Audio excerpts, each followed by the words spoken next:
أعوذ بالله من الشيطان الرجيم بسم الله الرحمن الرحيم إن الدين عند الله الإسلام وما أمروا إلا ليعبدوا الله مخلصين له الدين حنفاء ويقيموا الصلاة ويؤتوا الزكاة وذلك دين القيمة. சங்கைக்குரிய அல்லாஹுவின் நல்லடியார்களே, எல்லாம் வல்ல அல்லாஹுவின் பேரருளும் நபிகள் நாயகம் ஸல்லல்லாஹு அலைஹி வஸல்லம் அவர்களது நல்லாசையும் நம் அத்தனை பேர் மீதும் நிலவுமாக. அல்லாஹும் அவரது ரசூலும் எந்தெந்த காரியங்களை எடுத்து நடக்க வேண்டும் என்று நமக்கு கட்டளையிட்டுள்ளார்களோ அவை அனைத்தையும் எடுத்து நடக்கவும், எவைகளை தவிர்த்து நடக்க வேண்டும் என்று உத்தரவு பிறப்பித்துள்ளார்களோ அவை அனைத்தையும் தவிர்த்து நடக்கவும் ஆரம்பமாக எனக்கும் உங்களுக்கும் நான் வசியத்து செய்து கொள்கிறேன். அல்லாஹ் தௌஃபீக் செய்வானாக. ஆமீன். அருமையான பெருமக்களே, இன்றைய ஹுதுபாவின் உரையாக நல்லடியார்கள் சாலிஹூன்கள் என்ற தலைப்பின் கீழ் இன்ஷா அல்லாஹ் இன்றைய உரை அமையும். வல்ல அல்லாஹ் அவனுடைய அருள்மறையாம் திருக்குர்ஆன் ஷரீஃபில் ஒமா உமிரு இல்லா லியஅபுதுல்லாஹ முஹ்லிஸீன லஹுத்தீன், அவர்கள் ஏவப்பட்டார்கள். எப்படி ஏவப்பட்டிருக்கிறார்கள் என்றால், அல்லாஹ்வை அவர்கள் வணங்க வேண்டும். அந்த வணக்கம் எப்படி இருக்க வேண்டும் என்றால், முஹ்லிஸீன லஹுத்தீன், அவர்கள் ஹாலிஸானவர்களாக, பரிசுத்தமானவர்களாக, தூய்மையானவர்களாக அல்லாஹ்வை வணங்க வேண்டும் என்று அவர்கள் ஏவப்பட்டிருக்கிறார்கள் என வல்ல அல்லாஹ் அவனுடைய அருள்மறையாம் திருக்குர்ஆன் ஷரீஃபில் இயம்புகின்றான். அல்லாஹ் நம்மை எப்படி வணங்க வேண்டும், வாழ வேண்டும் என்று ஏவி இருக்கிறானோ அந்த அடிப்படையில் வாழக்கூடியவர்கள்தான் சாலிஹூன்கள், நல்லடியார்கள். அத்தகைய சிறப்பான வாழ்வை வாழ்வதற்கான தௌஃபீக்கை அல்லாஹ் எனக்கும் உங்களுக்கும் தந்தருள் பாலிப்பானாக. அல்லாஹ்வை வணங்குவது என்பது இன்று பரவலாக இருந்த பொழுதிலும், வணங்கக்கூடிய வணக்கங்கள் அத்தனையும் ஹாலிஸாக இருக்கிறதா, அல்லாஹ்வால் அது அங்கீகரிக்கப்படுகிறதா என்பது அது ஆகிரத்தில் தான் ஒரு மனிதனுக்கு தெரியும். சில பொழுது இந்த உலகத்திலும் அது தெரிய வரும். எல்லாம் வல்ல ரப்புல் ஆலமீன் அல்லாஹ் ஜல்ல ஷானஹு வ தஆலா ஒரு வசனத்தை இறக்குகிறான். ஒபில் அஸ்ஹாரி ஹும் யஸ்தக்ஃபிரூன். அந்த இரவினுடைய நடுப்பகுதியிலே, சஹர் வேளைகளிலே எழுந்து அவர்கள் அல்லாஹுவை இஸ்திக்ஃபார் செய்வார்கள் என்ற வசனம் இறங்கியதற்கு பிறகு சஹாபிகளினுடைய நிலை எப்படி ஆயிற்று என்றால், அவர்கள் படுக்கையிலே நிம்மதியாக தூங்க முடியாத ஒரு நிலை ஏற்பட்டது. இரவினுடைய பெரும்பகுதியை இஸ்திக்ஃபார் செய்வதிலேயே கழித்து கொண்டிருந்தார்கள். அல்லாஹ்வால் அங்கீகரிக்கப்பட்ட நல்லடியார்கள் கூட்டத்தில் நாம் இணைந்துவிட வேண்டும் என்பதில் அவர்கள் மிகுந்த அக்கறை கொண்டவர்களாக திகழ்ந்தார்கள். அல்லாஹு குர்ஆன்ல என்ன வசனத்தை சொல்றானோ அதை தங்களுடைய வாழ்க்கையிலே உடனடியாக கொண்டு வரக்கூடியவர்கள் தான் சஹாபிகள். அதைத் தொடர்ந்து சாலிஹீன்களாக இருக்கக்கூடிய நல்லடியார்கள், இமாம்கள், அவுலியாக்கள் தங்களுடைய வாழ்க்கையிலே அப்படியே கொண்டு வந்து விடுவார்கள். எனவே இந்த வசனம் இறங்கியதற்கு பிறகு அவர்களுடைய வாழ்க்கை என்பது மிக பரிசுத்தமானதாக மாறியது. எந்த ஒன்றிலும் இஹ்லாஸ் இருக்கிறதா என்று பார்த்துத்தான் அதை செய்வார்கள், கொடுப்பார்கள், வாங்குவார்கள், தின்னுவார்கள், குடிப்பார்கள். அப்படி இல்லாத ஒன்றை அவர்கள் தவிர்த்து விடுவார்கள். இன்றைக்கு நம்ம வாழ்க்கை எப்படி இருக்கு? அந்த இதில் பரவாயில்லைன்னு சொல்லியிருக்கிறாங்க, இந்த இதில் பரவாயில்லைன்னு ஏதாவது ஒரு சலுகையை தேடக்கூடியவர்களாகவே நாம் இருக்கிறோம். இல்லை அவங்கள்ட்ட கேட்டோம் இவங்கள்ட்ட கேட்டோம், இந்த கொடுக்கல் வாங்கல் வியாபாரங்களில். ஆனால் சஹாபிகளினுடைய நிலை, சாலிஹீன்களினுடைய நிலை என்ன என்றால், ஒரு சின்ன சந்தேகம் வருகிறதா உடனே அதை தவிர்த்து விடுவார்கள். ஒரு தகவலை நான் இங்கே சொல்கிறேன் பாருங்கள்.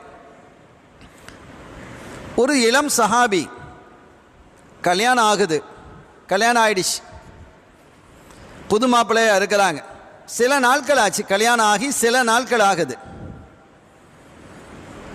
அந்த சஹாபியினுடைய வீட்டுக்கு ஒரு பொம்பளை, வயசுல மூத்த ஒரு பொம்பளை வர்றாங்க.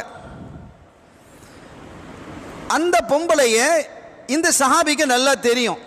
ஏன்னா எல்லாரும் சொல்லி இருக்கிறாங்க, அவங்க வீட்டில் உள்ளவங்கெல்லாம் சொல்லி இருக்கிறாங்க, உனக்கு அந்த பொம்பளை பால் தந்திருக்கிறாங்க, பால் குடி தாய் அப்படின்னு சொல்லியிருக்கிறாங்க.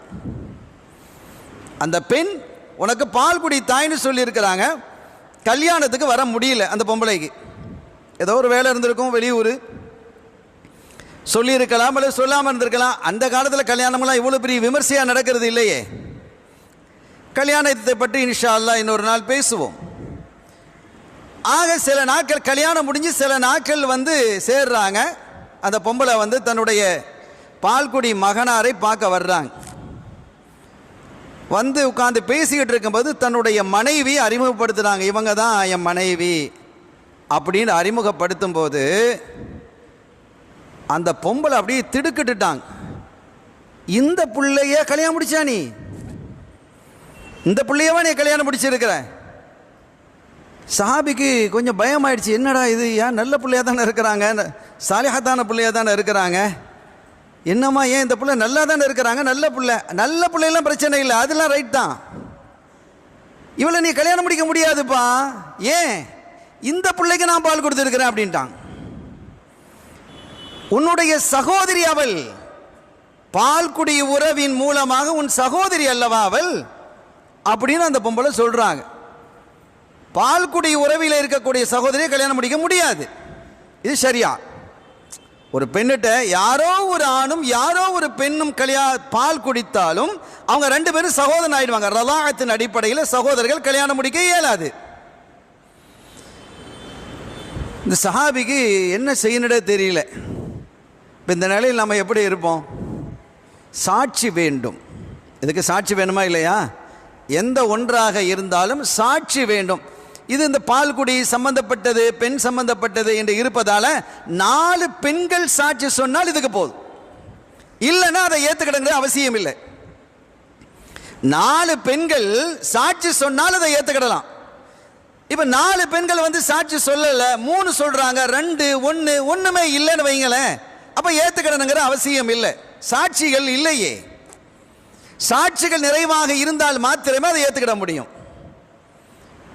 இப்போ இவங்களுக்கு ரொம்ப பிரச்சனையாகி நேர ஸல்லல்லாஹு அலைஹி வஸல்லம் அவங்ககிட்ட போகிறாங்க. யார் சொல்லலாம், இப்படி ஒரு பொம்பளை வந்தாங்க, அவங்க எனக்கு பால்குடி தாய் தான், அதில் ஒன்றும் பிரச்சனை இல்லை, ஆனால் என் மனைவிக்கும் பால் கொடுத்தேன்னு சொல்கிறாங்களே, சாட்சிகள் எதுவும் இல்லை, இப்படி எப்படி நாயகமே நான் நடந்துக்கிடணும் அப்படின்ட்டு கேட்டபோது ஸல்லல்லாஹு அலைஹி வஸல்லம் அவர்கள் சொன்னாங்க, ஒரு பேச்சு வந்துடுச்சு இல்லையா, இந்த வார்த்தையை பாருங்க, ஒரு பேச்சு வந்துடுச்சு இல்லையா அப்படின்னு என்ன அர்த்தம்? ஒரு பேச்சு வழக்கு வந்துட்டே இல்லையாப்பா அப்படின்னு சொன்னதும் அந்த பெண்ணை என்ன செஞ்சிடறாங்க? விவாகரத்து செஞ்சிடறாங்க. அந்த பெண்ணு உடன்படுறான். என்ன சகோதரன், அதை முடியாது இல்லையா? நாம் என்ன சொல்ல வருகிறோம் என்றால், தங்களுடைய வாழ்க்கையினுடைய எந்த பகுதியும் ஹாலிஸானதாக இருக்க வேண்டும் என்றுதான் சஹாபிகள் விரும்பினார்கள், சாலிஹீன்கள் விரும்பினார்கள். அப்படி ஒரு பரிசுத்தமான வாழ்க்கையை சாலிஹீன்கள் வாழ்ந்திருக்கிறார்கள் என்பதை சஹாபிகள் இருந்து நான் தொடங்குகிறேன். இப்ராஹிமுல் ஹவாஸ் ரலியல்லாஹு தஆலா ஒரு பெரிய இறைநேசர், ரொம்ப அற்புதமான ஒரு இறைநேசர். இப்ராஹிமுல் ஹவாஸ் ரலியல்லாஹு தஆலா பற்றி நிறைய வரலாறுகள் இருக்கு. ஹஜ்ஜுக்கு போறாங்க. ஹஜ்ஜுக்கு புறப்பட்டு போகும்போது அவங்கள்ட்ட உணவுலாம் எதுவும் இல்லை. நம்ம எவ்வளோ பெரிய தயாரிப்போட போகிறோம் ஹஜ்ஜுக்கு போகிறது, தப்பல்ல. ஆனால் அவங்க எப்படி இருந்தாங்க, அவங்களுடைய நிலை வேறு. அதை மாதிரி நம்ம இருக்க முடியாது. அந்த மக்காமுக்கு வந்தால் நம்ம அந்த மாதிரி இருந்துருவோம். அல்லாஹ் தௌஃபீக் செய்யட்டும். அருமையான பெருமக்களே, அவங்க ஹஜ்ஜுக்கு போகிறாங்க. இஹ்ராமுடைய உடை இருக்கு, மாற்று உடை ஒன்று இருக்குது, ஒரு உடை உடுத்திருக்கிறாங்க, வேற எதுவும் இல்லை. தண்ணிக்கு கூஜா இந்த மாதிரி வச்சிருக்கிறாங்க, இவ்வளோதான். தண்ணி எடுத்து குடிக்கிறது கொள்றது, வேற காசு கிசு பணம் அது இது ஒன்றுமே இல்லை. தவக்கல் அவங்க போகிறாங்க, அவங்களுடைய நிலை வேற இல்லவா. இவங்க ஹஜ்ஜுக்கு போகிறத பார்த்து ஒரு கிறிஸ்தவ பாதிரியார், அவங்க இவங்களோட நல்ல நட்பு, அவர் கிறிஸ்தவராக இருந்தாலும் இப்ராஹிம் அல் ஹவாஸ் ரலியல்லாஹு தஆலா அவர்களோட நெருக்கமாக இருக்கிறாங்க. அவர் சொன்னார், பெரியவங்களை நானும் உங்களோட வரட்டுமா அப்படின்னு கேட்குறாங்க. அவர் கேட்குறாரு, பாதிரியார் கேட்குற, நானும் உங்களோட வரட்டுமா? இப்ராஹிம் அல் ஹவாஸ், நான் ஹஜ்ஜுக்குள்ளப்பா போகிறேன், நீ எங்கப்பா அங்கே வர முடியும், நீ ஹஜ்ஜு செய்ய முடியுமா அப்படிலாம் ஒன்றும் கேட்கல. வாங்கலேன் தாராளமா அப்படின்ட்டாங்க. வாங்க அப்படின்ட்டாங்க. 2 பேரும் பயணம் போகிறாங்க. நீண்ட பயணம், 5 நாள் போச்சு. 5 நாளும் சாப்பாடு கிடையாது, தண்ணியவே குடிச்சுக்கிட்டு போயிட்டே இருக்கிறாங்க. 5 அல்லது 6 நாட்கள் முடிந்ததற்கு பிறகு இவரால் பசியை தாங்க முடியல, இந்த பாதிரியால். அப்போ அவர் கேட்டாங்களே, பெரியவங்களே கடுமையாக பசிக்குது, 5-6 நாளாக சாப்பிட இல்லை, கடும் பசியாக இருக்கு, ஏதாவது கிடைக்குமா அப்படின்ற போது அப்போ அவங்க சொன்னாங்க, இது உணவு கிடைக்கக்கூடிய பகுதியாக, இது ஏதாவது கடைகள் இருக்கா அல்லது மக்கள் நடமாட்டம் ஏதாவது இருக்குதா? ஒரு காட்டு வழியாக போய்கிட்டே இருக்கோம், காட்டு வழியாக போகிறோம், உணவுகள் கிடைப்பதற்கான வழிவகைகள் எதுவுமே இல்லை, கடைகள் இல்லை, கடைகள் இருந்தாலும் காசு இல்லை, ஆளும் இல்லை, பேரும் இல்லை, யார்கிட்ட போய் கேட்கறதுக்கு உதவி கேட்கறதுக்கு யாரும் இல்லை, இந்த நேரத்தில் பசிக்குது அப்படின்னு சொல்றீங்களே, எங்கே போகிறது அப்படின்னு இப்ராஹிம் அல் ஹவாஸ் ரலியல்லாஹு அன்ஹு கேட்குறாங்க. அப்போ அந்த பாதிரியார் சொன்னார், உங்களுக்கும் உங்கள் ரப்புக்கும் இடையில் இருக்கக்கூடிய அந்த நெருக்கத்தை நான் ஏற்கனவே அறிவேன். இப்போ இந்த பயணத்தில் 5-6 நாள் இந்த பயணத்தில் நான் கூடுதலாகவே அறிஞ்சிருக்கிறேன். அதனால் உங்கள் ரப்பிட்ட கேட்டு அவன் தரமாட்டானா என்ன? நீங்கள் கேட்டு அவன் தரமாட்டானா? ஒரு சங்கடமான நிலை. சரி என்று அல்லாஹ் இடத்துல கையை உயர்த்துறாங்க. யா ரப்பி, நான் உன்னிடம் எதுவும் இதுவரை கேட்டதில்லை.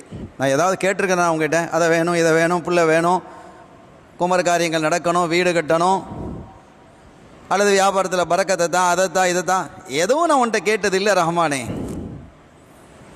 ஆனாலும் என்னை நீ பசியில் போட்டதும் இல்லை, என்ன நீ பசியிலையும் போட்ட இல்லை. அப்போ இந்த 5 நாளாக என்ன நடந்தது? பசியா இல்லையா? அது அல்லாஹ்வுக்கும் அவங்களுக்கும் இடையில உள்ளது. ஸல்லல்லாஹு அலைஹி வஸல்லம் அவர்கள் விசால் நோம்பு நோற்பாங்க. விசால்னா தொடர் நோம்பு, ஒரு நோம்பை திறக்காம அடுத்த நோம்பை பிடிக்கிறது. அப்படி பிடிக்கும் போது சஹாபிகள் அதை பிடிச்சி 7ஆம் ஆன போது ஸல்லல்லாஹு கேட்டாங்க, ஏன் இப்படி இருக்கிறீங்க? நாங்கள் விசால் நோம்பு நோக்கிறோம், உங்களை யார் பிடிக்க சொன்னது? யுத்இமுனி ரப்பி வ யஸ்கீனி, என்னுடைய ரப்பு எனக்கு உணவு தர்றான், எனக்கு தண்ணீர் புகட்டுறான், அதெல்லாம் உங்களுக்கு தெரியுமா? அது வேற விதமாக நடக்குது, அது வேற ஒரு துறை, அது அதெல்லாம் நீங்கள் செய்யக்கூடாது. நீங்கள் நோம்பு பிடிக்கிறதோட சரி, இந்த தொடர்ந்து நோம்பை திறக்காம அடுத்த நோம்பை நீங்கள் பிடிக்கக்கூடாது என்று ஸல்லல்லாஹு அலைஹி வஸல்லம் சொன்னாங்க. அப்போ இங்கே இவங்க சொல்றாங்க, என்ன நீ பட்டினியும் போட்டதில்லை, நான் கேட்டதும் இல்லை, என்னை நீ பட்டினியும் போட்டதில்லை. இப்போ அது ஒன்று பிரச்சனை கிடையாது. இப்போ இவர் பசிக்குதுங்கிறாரு. இப்போ இவரை கேட்டு நான் நீ தரலன்னா என்ன ஆகும்? எனக்கும் உனக்கு இடையில நட்பு இல்லை, இவங்க கேட்டு ரப்பு கொடுக்க மாட்டான் அப்படிங்கிற மாதிரி ஒரு தப்பு அபிப்பிராயம் அவருக்கு வந்துருமே. எனவே நீதான் இந்த விஷயத்தில் முடிவெடு ரஹ்மானே என்று சொன்ன பொழுது வானிலிருந்து ஒரு தட்டு இறங்குது.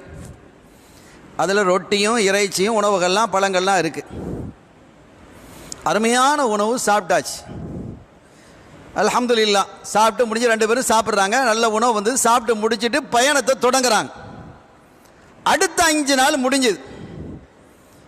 இப்போ 5 நாள் முடிஞ்சதே திருப்பி மனுஷன் ஆரம்பிச்சிருவாரா இல்லையா?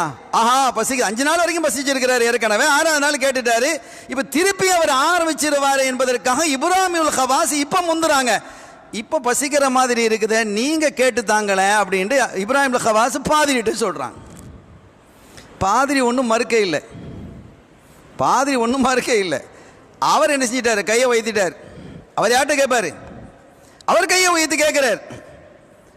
அவர் கையை உயர்த்தி கேட்டு கையை இறக்கும் போது 2 தட்டு இறங்குது. இப்ராஹிம் அல் ஹவாஸ் திகைச்சு போயிட்டாங்க. சுப்ஹானல்லாஹ், நம்ம கேட்டு 1 தான் வந்தது, இவர் கேட்டு 2 வருது, சாப்பிடுங்கிறாரு பாதிரியார். இது ஹலாலா ஹராமா, இது எங்கிருந்து வந்தது? அவங்களுக்கு பிரச்சனை இல்லை, நமக்கு ஹலால் ஹராம பேணணுமே. இவங்க கேட்டது ரப்பிடம் இருந்து வந்ததுங்கிறது அவங்களுக்கு தெரியும். இது எங்கிருந்து வந்தது? இவர் ஒரு மூமின் இல்லையே, இவர் ஒரு கிறிஸ்தவர் அல்லவா, ஒரு பாதிரியார் அல்லவா. 1க்கு 2 தட்டு வேற வருது. நிறைய உணவுகளுக்கு அருமையான உணவுகள் இருக்கு. இது எப்படி இந்த உணவு? இது எங்கிருந்து வந்தது? இல்லை, இது ஹலால் தான், நீங்கள் சாப்பிடுங்க. இது எங்கிருந்து வந்தது, எப்படி வந்தது எனக்கு தெரியும், நீங்கள் யோசிக்க வேணாம், நீங்கள் தாராளமாக சாப்பிடலாம் அப்படின்னு அவங்க சொல்கிறார். அந்த பாதிரியார் சொல்கிறார், இல்லை இல்லை, இது எனக்கு தெரியாமல் சொல்ல, நான் சாப்பிட மாட்டேன். பெரியவங்களை 2 விஷயங்கள் இதில் இருக்குது, நீங்கள் யோசிக்காதீங்க, சாப்பிடுங்க சாப்பிடுங்க அப்படிங்குவது. அதில் உறுதியாக நின்ட்டாங்க, ஒருபோதும் நான் சாப்பிட மாட்டேன். அந்த 2 விஷயம் என்னங்கிறத நீ சொல்லு, அது சரியா என்று இருந்தால் நான் சாப்பிடுவேன், இல்லைன்னா சாப்பிட மாட்டேன். அப்போ அவர் சொன்னார், 5 நாளைக்கு முன்னால் நான் பசிக்குது அப்படின்னு கேட்ட போது நீங்கள் துவா ஏந்துனீங்க, கையேந்துனீங்க, அந்த தட்டு இறங்கிறத நான் பார்த்தேன். உங்களுக்கும் உங்கள் ரப்புக்கும் இடையில் இருக்கக்கூடிய நெருக்கம் என்ன என்பதை நான் ஏற்கனவே விளங்கி இருந்தேன். அப்போது என்னுடைய அந்த நம்பிக்கை இன்னும் உறுதிப்பட்டது. அப்போதே நான் அல்லாஹ்விடத்தில் கல்பால் தொடர்பு கொண்டு நான் கலிமா சொல்லிட்டேன், நான் முஸ்லீம் ஆயிட்டேன். எனக்கு அப்போதே ஈமான் வந்துடுச்சு. நான் உங்கள்கிட்ட தான் அதை சொல்லலையே தவிர, நான் அப்போதே இறைவனிடத்தில் நான் என்ன செஞ்சிட்டேன், ஒப்பந்தம் அகது செய்து கொண்டேன், உடன்படிக்கை செய்து கொண்டேன் என்று சொன்னபோது, இப்போ 2வது விஷயம், நான் கேட்ட துவா எப்படி தெரியுமா? 2 வந்திருக்கே. நான் கேட்ட துவா எப்படி தெரியுமா? யா அல்லாஹ், உன்னுடைய சாலிகான இந்த நல்லடியார் எவ்வளோ பெரிய தூய்மை, எவ்வளோ பெரிய நேர்மை என்பதை நான் வாழ்நாளிலும் பார்த்துருக்கிறேன். இந்த பிரயாணத்தில் ரொம்ப அழகாக பார்த்துட்ருக்கிறேன். உன் மீது வைத்திருக்கக்கூடிய நம்பிக்கையும் உன் மீது வைத்திருக்கக்கூடிய அந்த காதலும் மஹப்பத்தும் அளவிட முடியாது என்பதை நான் தெரிஞ்சு கொண்டேன். அவருடைய பொருட்டால் கேட்கிறேன், எனக்கு உணவைத்தா. இவங்க கேட்கல, எப்படி கேட்குறாங்க? இப்ராஹிம் அல் ஹவாஸ் ரலியல்லாஹு தஆலா அவர்களை முன்வைத்து அவர்களுடைய பொருட்டால் கேட்கிறேன், எனக்கு நீ உணவைத்தா என்று கேட்டபோது அந்த உணவு இறங்கியது. 2 தட்டில் உணவு இறங்கிடுச்சு. 2 வகையிலையும் அவங்க தான், இப்ராஹிம் அல் ஹவாஸ் தான், அவங்கள கொண்டு தான் அல்லாஹ் இதை கொடுத்துருக்கிறான். நாம் சொல்ல வருவது, அதற்கு பிறகு அவர் சொன்னார், எனக்கு நான் என்னுடைய உள்ளத்தால் இஸ்லாத்தை நான் ஏற்றுக்கிட்டேன், வெளிப்படையாக எனக்கு கலிமாவை சொல்லித்தாங்க, உங்கள் திருக்கரத்தை நான் பிடிச்சி நானும் ஒன்றா ஹஜ்ஜுக்கு வர்றேன்னு ஹஜ்ஜுக்கு போனார். சாலிஹீன்களாக இருக்கக்கூடிய நல்லடியார்களை பொறுத்தவரை அவர்கள் அல்லாஹ்விடத்தால் கபூலானவர்கள் மாத்திரமல்ல, அவர்களை கொண்டு யார் வசீலா தேடுகிறார்களோ, அல்லாஹ்வை நெருங்குகிறார்களோ, அந்த நெருக்கமும் வசீலாவும் அல்லாஹ்விடத்தில் மக்பூல் என்பதற்கு இது தலீல், ஆதாரம். அந்த நல்லடியார்களின் மூலமாக அவர்களுடைய வாழ்க்கை பிரகாசமாக ஆகிறது என்பதை இங்கே நாம் புரிந்து கொள்ள முடிகிறது.